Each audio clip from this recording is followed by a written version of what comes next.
What has been the big drop in the last week, like the big news that's come out, and has any of it changed what you already knew?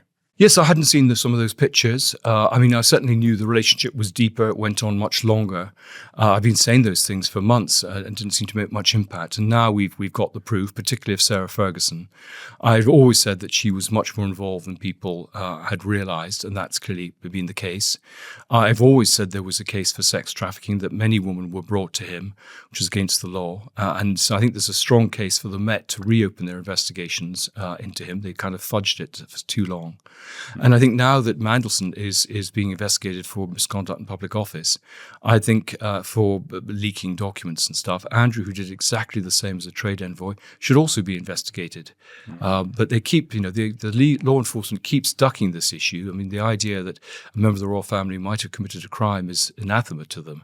But the fact is that no one is above the law, and it's time that he should actually be investigated.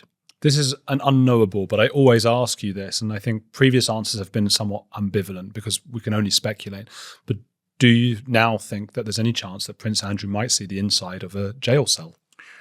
Well, I think he should. I don't think he will, for the simple reason that the royals will not want a trial, and the way they shut down the Paul Burrell trial, they don't want all their secrets aired in public. So before he may be investigated, he may be charged, but I think by that stage he will be on another midnight flit, this time from Sandringham to Dubai. What are some of the new allegations that have come out for those who have maybe seen the headlines and things and they're going, you know what, I haven't looked into this properly, but I'm going to watch this episode now of Andrew Lownie. Tell me what's going on.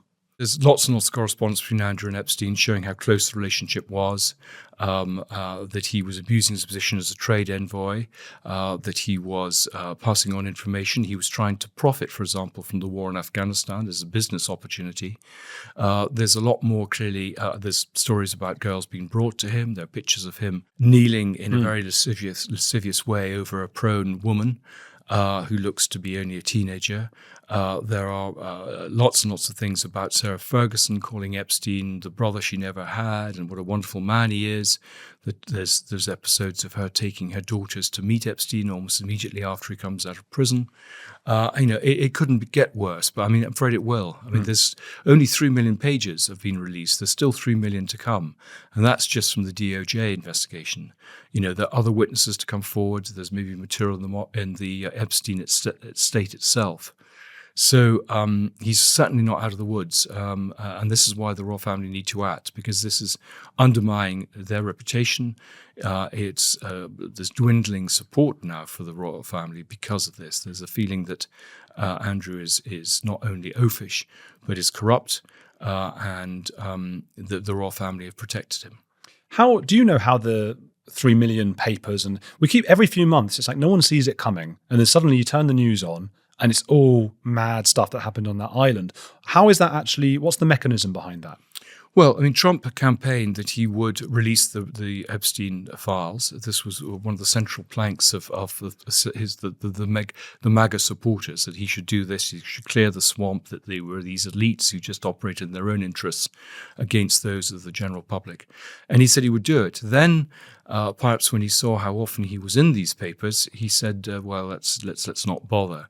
And various people then started campaigning about it. Pam Bondi, who was the secretary, the minister responsible, said that actually she'd seen references to Trump, and people began to lobby about this, and they tried to prevent this stuff being released. Eventually, I think after some of the victims went on to Capitol Hill and I think shocked some of the legislators by some of the stories, there was a vote which actually went across both parties, party lines, that under law, that there should be a law, this stuff should be released, and that's what happened. But the problem was, for months, people have been redacting material that clearly didn't present Republicans or Trump, whoever it is, in a good light. They pretended it was about protecting victims, but many of the victims are quite happy to be named.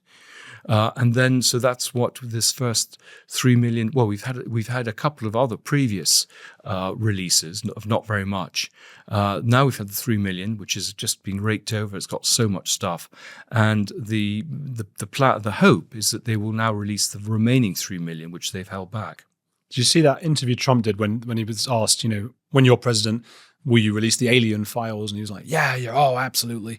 Will you release this? Will you release that? Yeah. You know, all of that. What was it? What were the other files? Well, John F. Kennedy was that one. was it. Yeah, of course. Yeah, we'll release that. And Kennedy. Yeah, and the Epstein file, and he was going, well, a lot of people might not know.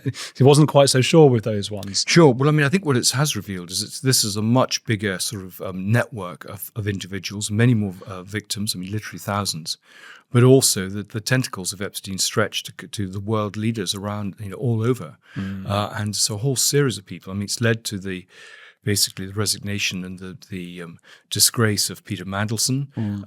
You know, there are questions about Bill Gates, Richard Branson, and others. So it's, you know, Andrew's taken the brunt of it so far, but I think there will be other names released and other scandals. I suppose because I guess we know that politicians are corrupt, and that's sort of, you know, a story as old as the whatever. But Andrew, I mean, you don't want your royal family members behaving in such a way, and he's always done so, I suppose. There's very little scrutiny of the royal family, and as a result of that, they get away with all sorts of behaviour which wouldn't be tolerated even in politicians or anyone else. And you know, there's a contract between the people and the royal family. We pay for them. We cover huge costs of their security. And on the basis that they are an example to others, that they earn our trust and respect. And that's been lost because here, very obviously, Sarah Ferguson and Andrew were benefiting from their royal status for personal gain. Can I ask you a favour? Please subscribe. 90% of you are not subscribed, so if you sub, it will help the channel, and I'll keep making these clips.